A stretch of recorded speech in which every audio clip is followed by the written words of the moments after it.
Hello, Lead Rock family. Tyler Henry here with you, co-host of Fireside Chats, alongside the one and only Andrew Miller, aka Coach Andy. Pleased to come here to you live from the Learning Center at Lead Rock. And without further ado, we'd like to introduce you to our guest of the program, Mr. Brian Jessen. If you'd like me to host, I can. Oh, nicely done. Nicely done. If you'd like me to host, I can host as well, Tyler. Well, or I can just be the guest for today. We were going to ask if you could recite the lyrics to that song, but we figured that might be hard. Yeah, I know the fight song. Oh, just okay. A little sneak peek of what we have to get into, if anybody knows that fight song, that entrance music. But if I could, just real quick, we'll give a background on Mr. Jessen. I think we first met each other, it was the fall 2020. Yeah, probably, late fall 2020. That's exactly right. Got together discussing membership here at Lead Rock. Brian was looking to move later that year. I think you guys settled in, was it that winter? Yeah, it's been, I think I looked at it recently, it's been almost exactly a year since we've been here, coming up in about 2 weeks. And you moved from? Chicago, Illinois. The Midwest, nice. Yeah. What part of town are you living in? So we are in Wyomissing, right by the high school. Right on Reading Boulevard, yep. Okay. Yeah. Tell us about the family. Boy, where to start and where to end that question. So 3 very active boys. I have an 8-year-old named Harrison, a 6-year-old named Wyatt, and a 3-year-old named Maverick. Some interesting stories behind those names. My lovely wife, Ashley, who's from the area. So one of the things that drew us back here was we'd been in the big city for a while, and then the pandemic hit, and priorities changed, and her family grew up in Leesport, going to Schuylkill Valley, and so we spent some time back here and decided to go from city living to suburban living. Very nice. Yeah. That's a show in and of itself right there. It was quite a show. We'll get into a little bit of that, but I guess just a little bit more about you. How long have you been golfing for? I mean, what led you to Lead Rock? I'm always fascinated to hear these answers. Sure. So golfing is definitely a passion project. I would say it started out as a hobby because I was that typical just kind of play whatever school sport it was the season of growing up. So golf was something that we would do in the summers just to kind of get out and about when I was probably my early teenage years. And then you kind of get through college and that competitive spirit to play those types of team sports that existed up until that age fades, and golf kind of emerges originally as kind of a bachelor party type sport where you go out and it's all about ounces consumed as opposed to strokes gained or lost. Becomes a little bit more fun. It does, it does. But then you realize that if you like being outdoors, you like a little bit of exercise, and there's a wonderful commonality amongst the golfing community. Golf became much more of a full-time sport, I would say, the last 10 years or so. Yeah. And what were your main sports growing up? Probably my main 2 were basketball and football. I was at a very small high school growing up, so it was kind of like you could play any sport anytime. You were also forced to be in the musical. And if you guys found a clip of that, I would be absolutely surprised by that. What you don't know about this, I want to give you guys a little insight into what happens leading up to this, is that there's weeks of preparation. There's little questions about, hey, what was your mascot? And so there's a lot of digging that happens before you sit down in this comfortable chair. You are lucky that you were in high school the time you were, because we can't find anything on you. That's wonderful. I mean, you have to go back to old clippings to try to find things. Yeah, I'm in the library, microfiche, just reeling through, and there's nothing. So what I can say, as I did a little digging, since we're on this topic. Let's go. Brian was a phenomenal high school basketball player. In fact, where that entrance music came from, that is the Wake Forest fight song. Mm-hmm. Exactly. Played as a walk-on at Wake Forest University. But where I was going, I couldn't find any clips, but there was a lot of different forums. I mean, one guy, he was out there. He said you had one of the nastiest crossovers he's ever seen. He said you left multiple guys just Jessen in the middle of nowhere, out in the middle of Oh, In the okay. middle of nowhere. You may have been reading that story in reverse because the real way that it happened, yes, I went to college at Wake Forest, met my wife there, and was lucky enough my junior year, which would have been 2004, 2005, to walk onto the basketball team. It just so happened when I walked on, we were number one in the country, which if you would have chosen 1 year to do it. Not Timing is everything, right? although I did try freshman year, didn't make it, and sophomore year, didn't make it. So Leave that part out. Junior year was the chosen year. I come to kind of find out later in the season, right? When you're a walk-on, you play a very succinct role. And it's not quite like the walk-on empowerment movement now, where you have at the end of the bench they're doing coordinated cheers. I would have gotten thrown off the team for doing something like that. It was more carry this bag, hold a pad in practice. But I think where you're going with that, and it's a nice flowery and complimentary introduction that I don't think is based in reality at all, is that I found out later. I don't look like a Division I athlete, but I was brought onto the team as a 2 guard. For those of you that don't understand basketball, 1 is your point guard, 5 is your big guy, and there's everybody kind of in the middle. 2 is generally kind of a shooting guard type mentality.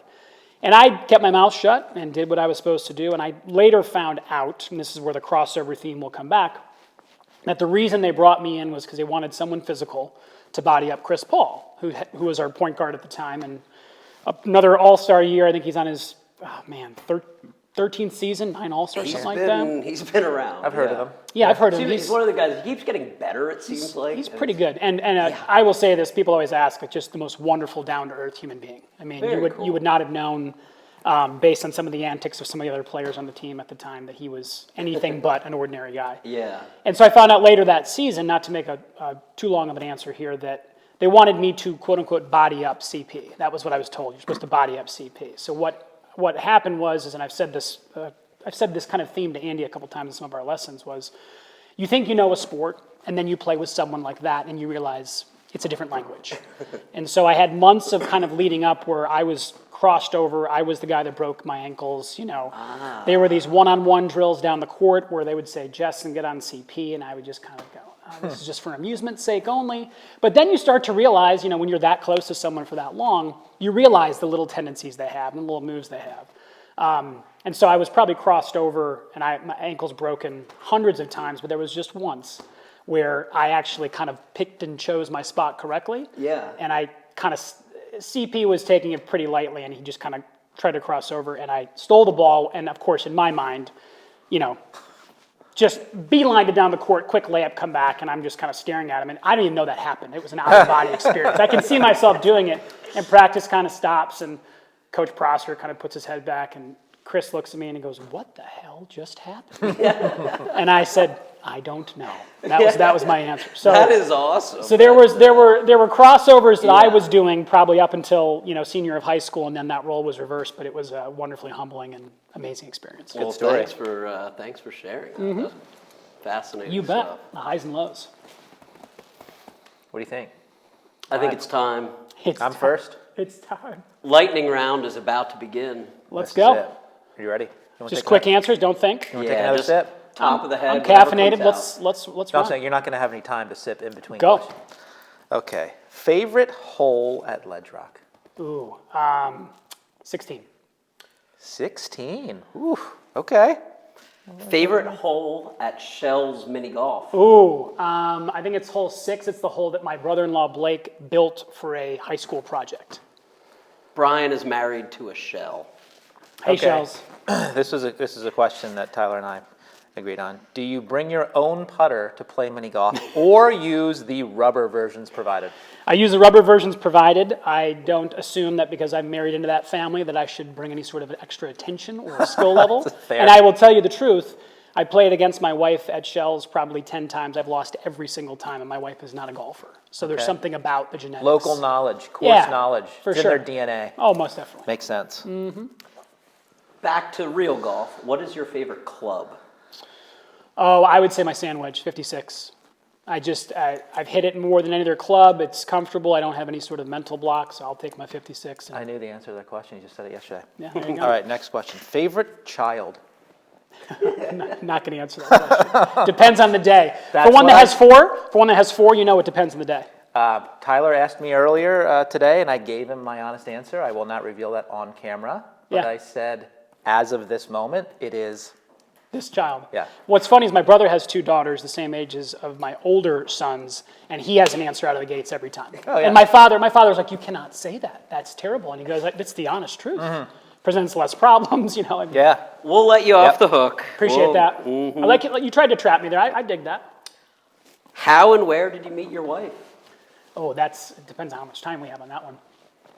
My wife will see this, so I'm going to make sure I give the most objective answer possible. Yes. Smart. We met as freshmen at Wake Forest, and just friends. We were kind of running in similar circles socially, but some of my friends knew her, and it boils down to there was a date function that I invited her on, and I think I'm fair to share this without her, getting too upset, but she didn't really drink at the time. Yep. So I learned that this date function was going to be a lot of alcohol consumed, and back in college there's different games you have to partake in. So this couple would come together and have to drink certain types of alcohol in order to kind of move on through the party.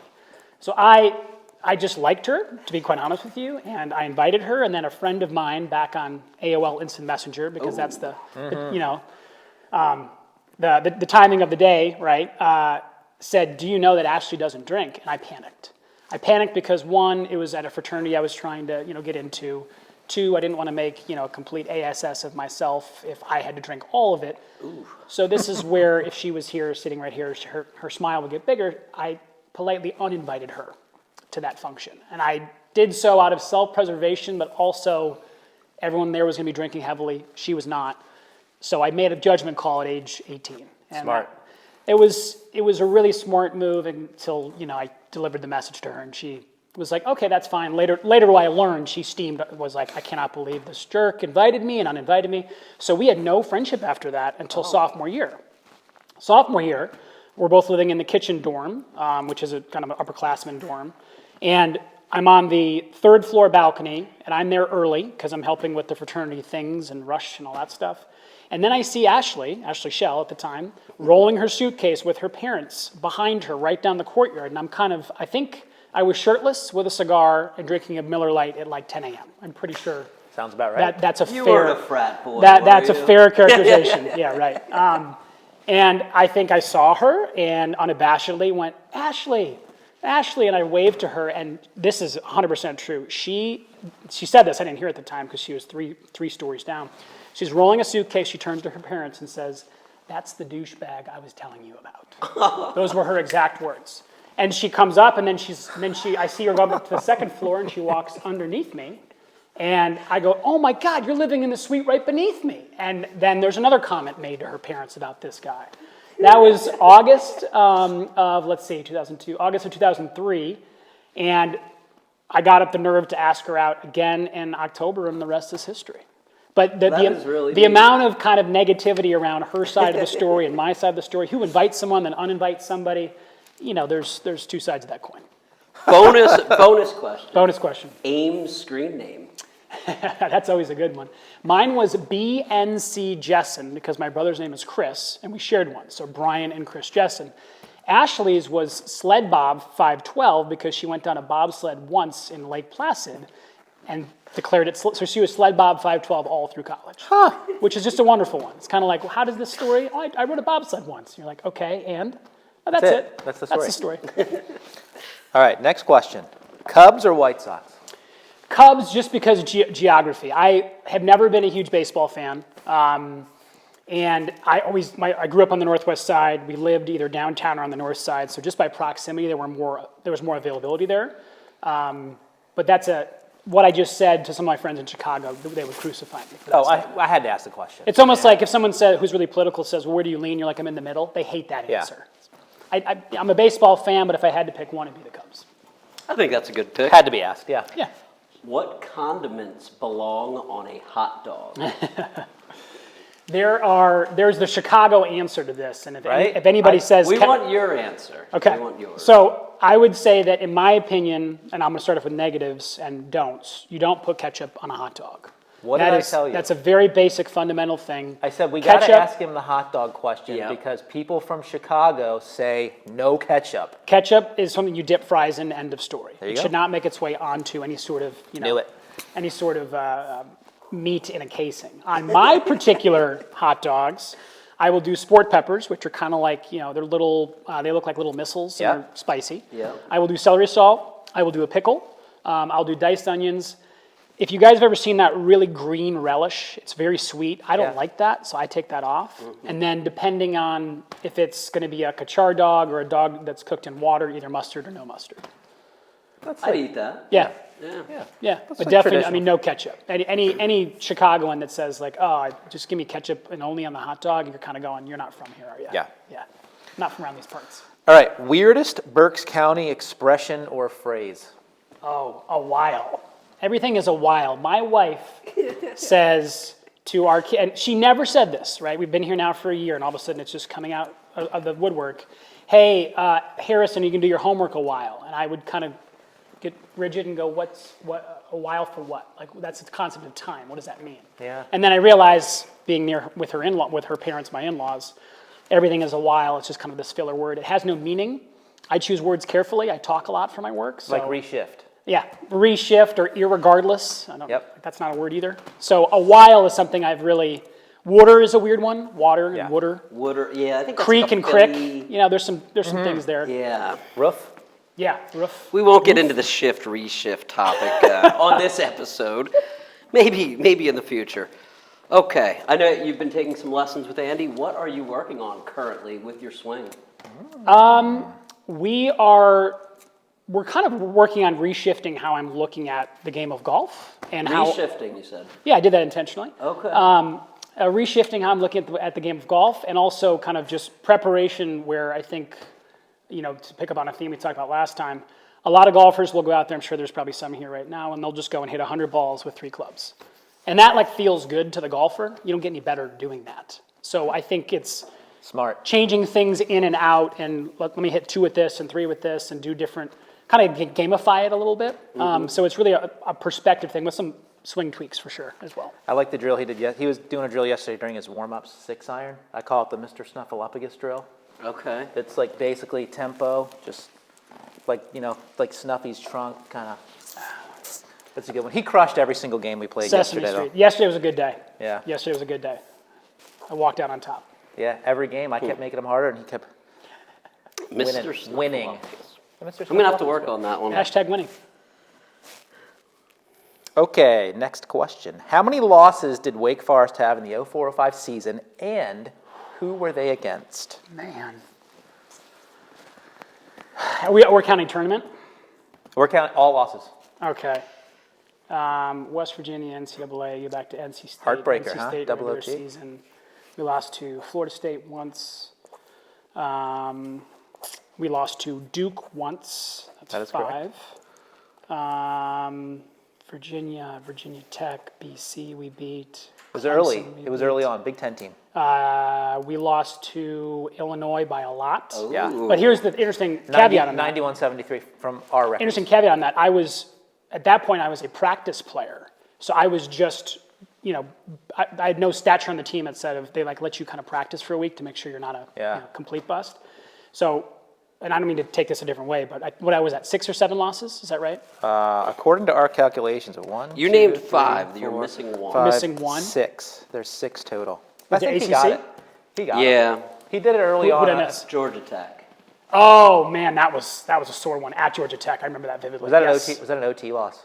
That might have been an OT. Couple loss. OT. Was Looks like a that couple the- OT losses and a double OT loss in the old tournament. Yeah, well, that's you guys don't have enough time for that story, but you want to see grown men cry. That's a brutal one. I But think I remember watching that game. yeah, Pretty sure I had Wake in my God, pool we were that a year. 2 seed. I had the over. That was a nice one. I'm The glad old you, double overtime. glad to you get made the money over. off my back there, Tom. It was like a 115, 108 or something like that. It was silly. That game went so far down on the player fouls that it was like one of the assistant coaches came up to me and was like, "You might," and We I was need like, "You really don't mean that." I've got a little bit of a cold. Same thing happened at Duke because Chris Paul had fouled out. We were on some backup guards, and they needed someone to come in at the end. And sure enough, the starting point guard walk-on, who was a phenomenal player, Scott Feather, who was the fastest guy in the team. They subbed him in, like the last 30 seconds just to go foul. They threw it to JJ and fouled him, and JJ Redick, that is. Yeah. So I think the total losses were probably at 7-ish, and the last couple ones stung. We had you at 6 with 6, one in the yeah. ACC tournament and then one to West Virginia. West Virginia in the NCAA. Yeah, we don't talk about that one very much. Since we're on this most hated rival. This is an easy one, right? It's Duke 10 times in a row. Nice. And I'll tell you this, respect where it's due. Yeah. Coach K, and I respect him as a basketball coach, as a human being. I just heard him say things when we were out there that just no coach should ever be saying to an adult male by way of how he was reinforcing some of his belief system. But I've always said, and I hope this doesn't sting the membership too much, that there are certain schools out there where you just know someone went to that school within short order. Duke is one, and the joke is kind of because they tell you within the first 10 seconds. Like, hey, what do you do? I'm a financial advisor. I went to Duke. Like, it just comes out. Yeah. And what you guys might not know is that the student body at Duke, at Cameron, first of all, amazing place to play, electric atmosphere, absolutely wonderful, nothing negative to say about it, but those, very just habitual kind of dorky basketball fans in the first 10 rows of those Duke games, they all get printouts before the game of all the players, including number 43, who's, the end of the bench, but number 1 in your hearts type thing. And they know everything about you. Like this More little than exercise. the hosts of Fireside Chats. Way more than the host of Fireside. They probably have access to more resources in terms of collecting information. They on also people. don't have day jobs. They're not trying This could be a whole other segment too, and I cannot wait to share this with my dad and brother because a lot of what you just said, I've always thought to be true. Oh, yeah. Never heard it firsthand, so this is We need wonderful. to follow up with Duke and figure out how they collect information on people. I don't want to go down that rabbit hole. No, we're doing it. I had I'm making a a note. student in the student section say to me, because, they really are very close. So when you're warming up, I'm in the layup line, right? And, it's almost like if you put your hand out and I put my hand out, that's how close they are. And they're jawing at you, saying everything. And occasionally you kind of sneak a comment in back at them just to kind of rib them a little bit. And I'd be like, oh, great seats, and I would just kind of keep doing my thing. But one kid said, again, granted, this was my junior year that I walked on the team. So I played intramurals, freshman and sophomore year. He goes, that intramural loss in the championship last year really sucked for you, didn't it? And I was like, how in the world? That wasn't on a website, and he knew, right? So Duke is number 1, number 2, number 3 as far as the kinda most thought you were hated gonna say rivals Duke. of mine. You just moved up a couple notches in my book. And I guarantee you there's some too. Duke grad out there right now who I just went down, but you know what? I'm comfortable in my own Yeah, skin. you win some, you lose some. The truth is the truth. Every swing makes somebody happy, right? It totally is. All right. Caddyshack or Happy Gilmore? Caddyshack, for sure. Yeah, I would agree with you on that one. All right, we're going to close the rapid fire with this one. Okay. Favorite part of being a member at Ledge Rock? Favorite part of being a member at Ledge Rock? I would say so far the events. The events are so well run. I always get to meet somebody else. I'll put my name in the hopper and get paired with someone random. And the events here are run so well. The food's delicious. And that's, for me, like my social way to get to know people because as a father of 3, so I sign up for as many of them as I can. Fantastic. Music to our ears. There you go. All right, so as promised, you get to turn the tables here and ask one question to each. We're going to try to do this in each episode. Okay. Okay, but now do remember that you didn't answer one of my questions. So, Which question was that? favorite child. Oh, favorite child. Fair enough. Well, Andy, we'll start with you because Oh, you've boy. introduced the subject. Yep. And this is something I'm honestly curious about. If golf did not exist, and don't worry about the wherewithal of taking care of your family compensation-wise, and there was one job you would have that's not this, what would it be? I think I'd coach soccer. Yeah. Just permeates through your whole life already. You probably I'd know be more a- about the game than I think I'd be a high school soccer level? coach. Or do you, kind of, obviously you have sons that have excelled in that sport. I think high school level. High school. Will you have the kids that are just kind of like the diamonds being polished a little bit and you I take kind them of to the like next the level? idea of, at that age, obviously we were all high school males, teenage boys at one time, right? So I think a lot of times there can be stuff going on at that age mentally and emotionally that maybe having gone through the experience, right? Mm-hmm. And I think I could help. Win some championships at the high school soccer level. So you'd stay in the academic arena, but you would just go from a club and a little ball to a bigger Yeah. ball. Maybe eventually coach English Premier League team, but That's a logical step. Wiser to, we'd EPL. win a couple. We'd have to win a few state championships first, and then I'd pull the old Ted, I was Ted gonna Lasso say, and head over. You beat me to it. Ted Lasso Part 2 in the flesh here. That's right. From Berks County. Sans mustache. Tyler, so if we're gonna play a little different question and answer with you. I'm gonna say something and I want to see if it has any meaning to you. He could be a host. I'm a little scared here. I don't. If I said minibus 43, does that have any sort of familiarity to you? It does, yeah. Could you explain what minibus 43 is to the audience? Whew, wow, I'm going to have to go pretty far back here. Very far back. I can't wait to hear Based on the intel that I got, you have to go very where far. this came from. This is impressive. Okay, I grew up in Wernersville, Pennsylvania. We're going to go backstory here. It's where I currently live. This is at least 20 minutes from where I went to school. For whatever reason, when I was going through elementary, they divided our little community, which was already small. Half the kids went to the old elementary school, half went to Whitfield. Where I went, we only had like 10 kids that needed transportation, so I rode minibus number 43 to elementary school every day from Wernersville, Pennsylvania. Lovely. How did I do? You did wonderful. You did absolutely wonderful. I picked up some intel. I'll tell you who from at some point in time. Can't wait. I'll give you a clue. She said, just say minibus 43 to Tyler Henry and see how I he know. reacts. Yeah, I think you probably know who it is. Thanks, Steph. Yeah, there you go. So she cuts my hair. I was in the chair this morning. I was like, I got to ask these questions. And she's like, oh, Ledge Rock? My brother-in-law used to belong there. Like, are you talking about Tyler? I said, yeah, like, you know Tyler? And then I was like, give me something on him. And then she went through a couple stories. So those are my questions. It all makes sense now. Those are my questions. Good. Yeah, that's pretty impressive. She wants to see the video, so I said when I get it, I will forward it to you so you can see the Stephanie mentioned. Oh, it'll be everywhere. Yeah, it just Everybody will see it. internet's gonna get shut down. Well, I guess with that is our member spotlight here in this February edition of Fireside Chats. Mr. Jessen, we can't thank you enough. This was fantastic, and look for a call from our executive producer for a later filming, because I think there's a lot more we can get into. But Well done. with that, Well done, Brian Thank Jessen. you, everybody, for tuning in, and we'll see you next time. Thank you, gentlemen.